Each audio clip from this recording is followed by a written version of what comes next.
Cyber crime જાગૃતિ અંગે જિલ્લા police વડા અક્ષયરાજ મકવાણાએ પત્રકાર પરિષદ યોજી.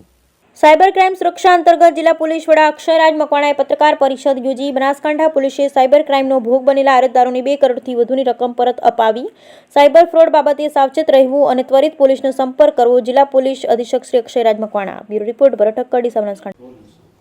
હું બનાસકાંઠા પોલીસ અધિક્ષક અક્ષયરાજ આપ સર્વ મીડિયાના મિત્રો મારફતે જણાવવા માગું છું કે આપણા બનાસકાંઠા જિલ્લામાં પણ સાયબર ક્રાઇમની ઘણી બધા ઘટનાઓ બને છે.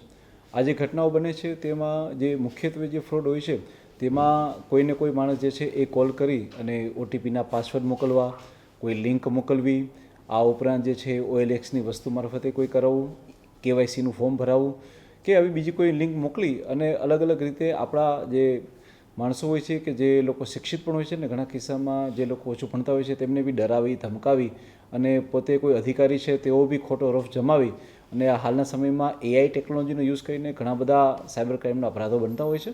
આ તમામ સાયબર ક્રાઇમના અપરાધો જે છે જે આપણી બનાસકાંઠા પોલીસે 1930 ઉપર એને નોંધી અને ત્યારબાદ આગળની કાર્યવાહી કરતી હોય છે. હું લોકોને જણાવવા માંગીશ કે તેઓ આ સાયબર ક્રાઇમના શિકારનો ભોગ ના બને. આપણા બનાસકાંઠા જિલ્લામાં અત્યાર સુધી પોલીસ દ્વારા આવા લોકોની રકમને રોકી અને 2 કરોડ જેટલી માતબર રકમ જે છે એ લોકોને પાછી આપવામાં આવેલી છે. આ સિવાય હાલમાં 5 કરોડ 59 લાખ જેટલી રકમ પણ પોલીસે હાલમાં જે છે એમની બચાવેલી છે અને એમને પાછા આપવા માટેની પ્રક્રિયા એમની હાલમાં ચાલુ છે. હું આ માધ્યમથી લોકોને કહેવા માંગીશ કે આપ લોકો સાયબર ક્રાઇમના ફ્રોડનો ભોગ ના બનો. આપ લોકો ખૂબ સાવધાની બરતો અને છતાં પણ જો આપને કોઈ મુશ્કેલી થાય છે અને આપણા સાથે કોઈ ફ્રોડ કરી જાય છે તો આપ 1930 ઉપર કોલ કરશો તો અમે આપની રકમને તો તરત ધોરણે એને ફ્રીજ કરાવીશું અને ત્યારબાદ આપની રકમને પાછા આપવા માટેની અમે તમામ કાર્યવાહી બી કરીશું. Thank you.